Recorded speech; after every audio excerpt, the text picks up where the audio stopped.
We've got Sophie Cunningham getting her own shoe, and everybody losing their pathetic little minds over it. Sophie Cunningham has her own shoe now, and the reaction has been exactly what you would expect when one of the most talked about names in women's basketball gets a major brand moment. Her player-exclusive Adidas Crazy Energy colorway is set to release on July 24th for $120, and the design is impossible to ignore.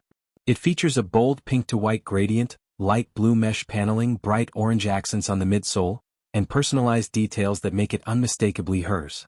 Her name is on it. The design reflects her energy. The look matches her brand. And the second it was revealed, the internet erupted. But not in a normal way. Not in the kind of way where everybody just says, "That's a clean shoe," and moves on. No, this became a full-blown conversation almost immediately. Some people loved it. Some people celebrated it. And then a whole other section of the internet completely lost control over the fact that Sophie Cunningham of all people is getting this kind of spotlight. Before we go deeper, if you enjoy content like this, make sure to like the video and subscribe to the channel. It really helps more than people realize. A huge percentage of viewers still watch without subscribing, and if you've been coming back to the channel, this is the perfect time to change that. It takes 1 second, costs nothing, and helps us keep making videos like this. So if you already subscribed, thank you. And if not, now's your chance. Because this story is not just about a shoe. It is about why this specific shoe announcement triggered such a strong reaction. Why Sophie Cunningham continues to get old fans crash out, lose their mind, and scream white privilege. It is hilarious watching. The wild part is that the loudest reaction did not come from people who were happy for her. It came from people who were angry that she got the opportunity at all. That is what made this so revealing. The outrage was not subtle. It showed up instantly in comment sections, on X, in quote tweets, in threads, in long posts pretending to be serious basketball analysis, and in all the usual places where people try to disguise personal resentment as objective critique. And once you looked at the responses, the pattern became obvious. A very specific group of people simply cannot stand the fact that Sophie Cunningham keeps winning attention. They cannot stand that she keeps becoming more relevant. They cannot stand that every time they decide she should fade into the background, she somehow ends up even more visible than before. That is why this reaction matters. Because it was not random. It was not isolated. It was not just a few people disagreeing over a sneaker drop. It was the latest example of something that has been building around Cunningham for a while now. She has become one of those athletes who creates emotional reactions just by existing in the spotlight. And when someone reaches that level, it tells you something important. It tells you they are no longer just a role player being discussed by hardcore fans. They have become a larger figure in the culture. That is the real reason this shoe broke the internet. Not because it was unexpected, and not because it came out of nowhere, but because Sophie Cunningham has been living— Sophie Cunningham, the blonde bomber, is coming out with shoes. These are so dope. These are So today we are breaking all of that down. The shoe itself, the backlash around it, why so much of that backlash says more about the people posting it than it does about Cunningham, and why this release is probably going to do numbers regardless of what the loudest critics want to believe. But to understand why this moment feels so explosive, you have to understand who Sophie Cunningham has become over the last year. Because this is not a player who suddenly appeared out of nowhere. She did not just materialize into relevance overnight. She has been in the WNBA since 2019. She spent the first 6 seasons of her career in Phoenix. Then she moved to Indiana in 2024. For most of that stretch, people knew exactly what she was. A tough rotation player, a dependable competitor, a floor spacer, a gritty presence, a player coaches trust, and someone who brings edge to every lineup she is part of. That is a valuable player. It always has been. But for a long time, that type of player is not usually the one dominating headlines. She was respected more than she was obsessed over. She was useful more than she was viral. She had a role, she played it well, and that was the general frame around her. Then the context changed. And once the context changed, people started seeing Sophie Cunningham differently. Not just as a basketball player, but as a personality, a symbol, and a magnet for attention. That shift is everything. Because once an shoe, a PE for Sophie Cunningham got announced. A player exclusive, player edition, whatever PE stands for. And then June 22nd, 2026 happened. That moment changed everything. Music. During a heated interaction involving Caitlin Clark and Bonner, Cunningham stepped in. What followed was one of the most instantly recognizable moments of the WNBA season. Bonner told her to stop pointing, and Sophie Cunningham responded by pointing even longer. Not for 2 seconds. Not for 5. She kept doing it for what felt like forever. The clip became legendary because of how absurdly committed she was to the bit. Staff had to physically guide her back toward the bench. Both players got technicals. The game moved on. The internet absolutely did not. The clip took off like a rocket. It spread far beyond normal basketball circles. It hit sports media, meme pages, casual fan accounts, celebrity reposts, and basically every corner of the internet that loves a good moment with attitude. People put music over it. They edited it into movie scenes. They turned it into reaction memes. They turned it into GIFs. They treated it like pro wrestling. Some people even compared the energy of the moment to WWE theatrics because it had that same larger-than-life, stare-you-down kind of intensity. And in one instant, Sophie Cunningham went from known WNBA player to one of the most recognizable faces in women's sports conversation. Not because she dropped 40. Not because she broke a record. But because she refused to back down in a moment when everybody expected her to fold or walk away. She held the pose. She doubled down. She turned a tense game interaction into a piece of sports internet history. That is when the image changed. After that, Sophie Cunningham... Where you're going to take this next? Like what? Because, you know, how do we grow the points? What could it be? And once that happened, the numbers started telling the same story people could already feel online. By the end of the year, Sophie Cunningham's visibility had exploded. She was not just trending for a night or becoming the topic of a short-lived sports cycle. She became one of the names people kept searching, talking about, clipping, debating, and reposting. That matters more than a lot of people want to admit because in modern sports, visibility is not a side effect. Visibility is currency. That is why when people act shocked that Adidas gave her this kind of moment, they are ignoring how brands actually operate. Companies do not make these decisions in a vacuum. They are looking at numbers. They are looking at public recognition. They are looking at social engagement, search interest, audience crossover, meme power, and cultural relevance. They are asking a simple question: who can move attention? And Sophie Cunningham has been moving attention at a massive level. So when Adidas looked at its roster and decided who should receive this kind of player-exclusive spotlight, they were not taking a blind swing. This was not some random gamble. They had every reason to believe that Cunningham was one of the smartest bets they could make in the current moment. She had the momentum. She had the recognizability. She had the edge. She had the kind of personality that cuts through a crowded sports landscape. That is the part some critics do not want to admit. They want to pretend this happened for no reason. But there was a reason. A very obvious one. Sophie Cunningham had already become one of the most visible players in the league.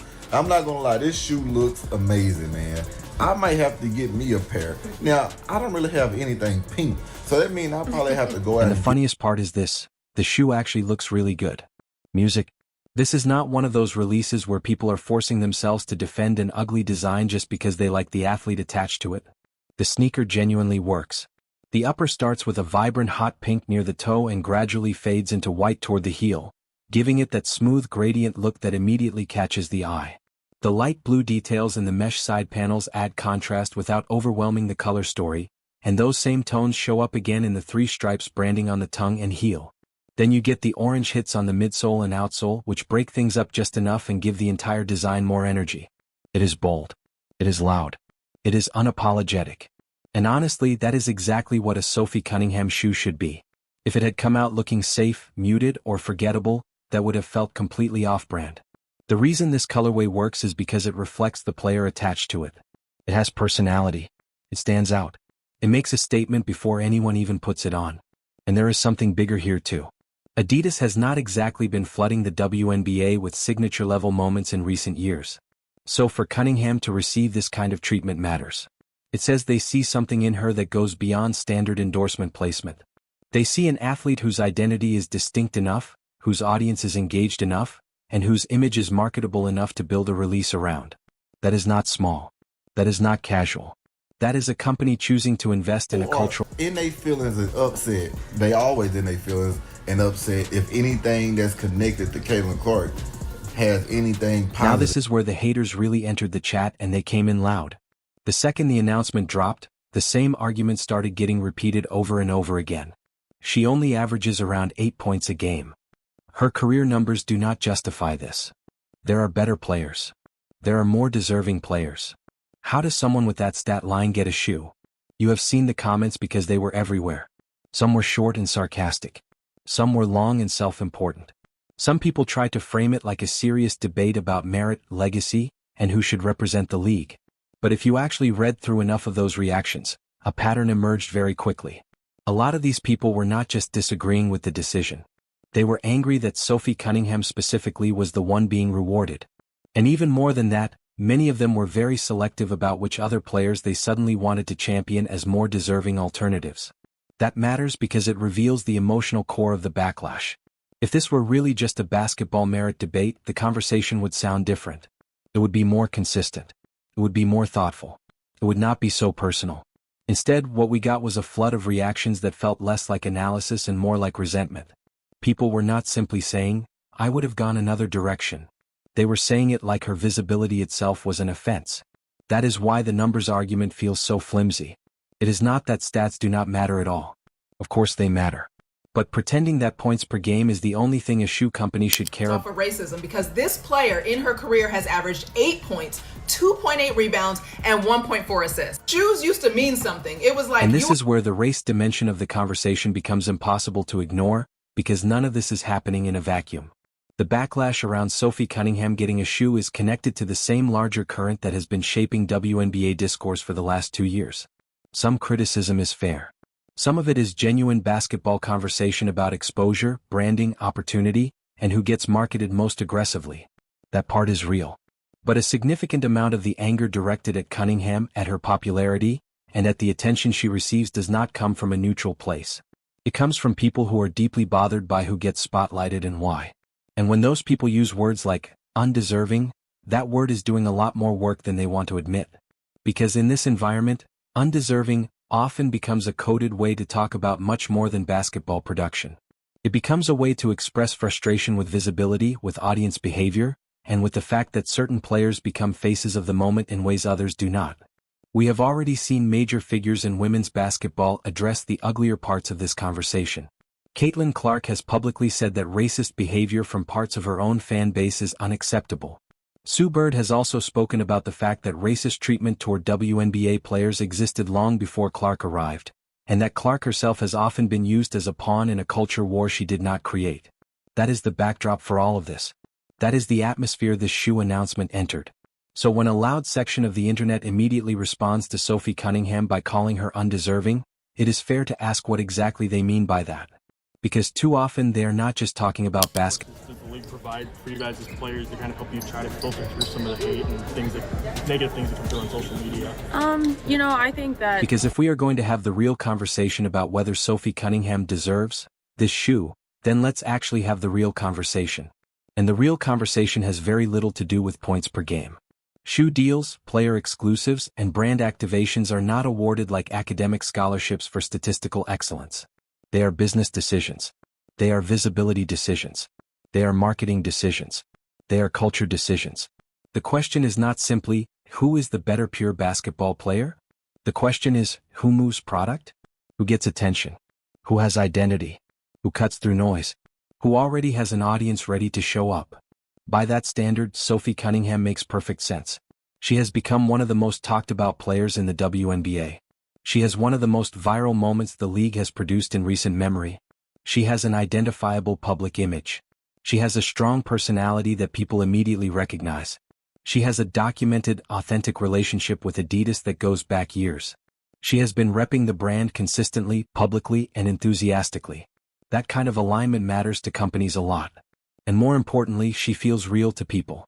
Her popularity does not come across like something built in a boardroom. It feels organic. It feels tied to specific moments, specific reactions, and a very specific personality. That is valuable because fans can tell when something is forced. In this case, it does not feel forced at all. It feels like a brand looked at a player whose cultural relevance had already exploded and said, yes, this is someone we can build around. That is why the argument makes sense. Not because Sophie Cunningham has the prettiest stat line, but because right now she has something many statistically superior players do not: undeniable cultural